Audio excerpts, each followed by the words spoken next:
A lot of people throw around the phrase the greatest of all time so often it starts to lose meaning. And because of that, it's actually hard to explain just how good Disco Elysium's storytelling is. Notice I said storytelling and not story, because the story itself is not groundbreaking. But the way this game tells the story, it could make something as simple as a discarded candy wrapper feel fascinating.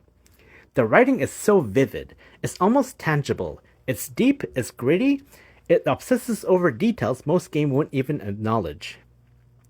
You know that phrase, stop and smell the flowers? This game lives by it. It forces you to slow down and truly absorb the world. And what a world it is. You're not just exploring a rich setting of lore, you're exploring the fragile, chaotic mind of a broken man. A man struggling with tenacity, sanity, identity. And somehow, that struggle is both tragic and mesmerizing. Backing up this incredible writing is a bold, stylized art direction. Rough brushstrokes, stark contrast, just enough madness to make everything feel off. It perfectly reflects the world and the mind you're navigating.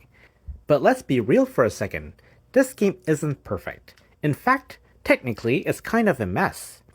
I ran into over a dozen crashes, and at least one point, a corrupted save forced me to restart the entire game. And this isn't early access. This is the final cut. Patch 1.24. That's rough. You play as a middle-aged late-stage alcoholic with severe memory loss. A self-destructive detective tasked with solving a murder case you can't even remember being assigned. This story takes place in Elysium, which is a fictional post-apocalyptic world reminiscent of the 1970s. It's bleak, it's political, it's heavy, and yet it's also hilarious, mostly because your character is an absolute disaster. The dialogue system is where the game truly shines. Every conversation gives you a wide range of choices: serious, absurd, insightful, or completely unhinged. And underneath it all is a system inspired by Dungeons and Dragons. You have 24 different skills, divided into 4 categories: intelligence, psyche, physique, motorics. I built my character around high intelligence, so I excelled in skills like logic, rhetoric, and encyclopedia, but completely fell apart in others. And here's the twist. Having too much of a skill can actually be a bad thing. Take reaction speed for example. At high levels, your reflexes are lightning fast, but your body starts acting before your mind. You become paranoid, twitchy, overactive. It's a brilliant system because it makes your character feel human, not optimized. Let's talk about how the dice roll works. Scattered throughout the game are significant skill-based actions you can attempt. The dice roll is done with 2 dice that are 6-sided. That means the highest number you can get is a 12, and the lowest number you can get is a 2. The value of the dice roll, the relevant skill level, and the modifiers are all added together to form the final number.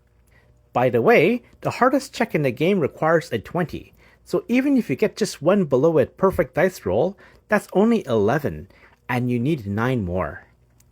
Skills can provide the missing points, but you can also get modifiers from clothing, drugs, and even exploring certain dialogue options or completing side quests. For example, if you said something nice to a character, you might have a positive modifier in a skill check to make the character do something you want. If you said something mean, it will make the skill check harder. Many things you say and do have effects on the world, whether it's influencing the skill checks, locking out options, or even the ending. You can save the game before and reattempt as many times as you like. However, it isn't necessary to reload, because there are many ways to solve the murder mystery. Failing one approach might mean another approach is better suited to your character's strengths. Also, there are ways to reattempt this white skill checks without reloading the game, including putting points in the relevant stat, completing thoughts, or doing side quests. One of the most fascinating systems is your internal monologue. Your mind is split into 24 distinct voices, each tied to a skill. They comment, they argue, they interrupt. Sometimes they help you, sometimes they absolutely don't. It's like having an entire committee living inside your head. And depending on your build, different voices speak up more often. High drama, you'll detect lies. High rhetoric, you'll dismantle arguments. It turns your character's psyche into an active gameplay mechanic. And here's something unexpected. There's no traditional combat. No random encounters, no battles. In fact, this game has more in common with a point-and-click adventure than something like Final Fantasy VII. But that doesn't mean you're safe. You can still die physically or mentally. Your health and morale are constantly at risk. And sometimes the most dangerous thing you can do is pick the wrong dialogue option. This game gives you complete freedom to define your version of a cop. You can be professional, compassionate, corrupt, chaotic, and all your choices genuinely matter. Not just for the ending, but for how the entire journey unfolds. That said, this is absolutely not a game for kids. Even beyond the mature themes like addiction and mental illness, the political and philosophical depth can be overwhelming. I finished the game in under 30 hours, although it have been faster without the crashes. At the end of the day, I loved this game, but it's frustrating because it could have been even better with the proper polish.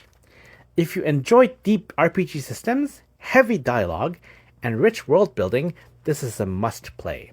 But if losing hours of progress to a bug sounds like a nightmare, you might want to stay away. Dadozy Gaming gives Disco Elysium the final cut an 8.5 out of 10. Thanks for watching, and happy gaming.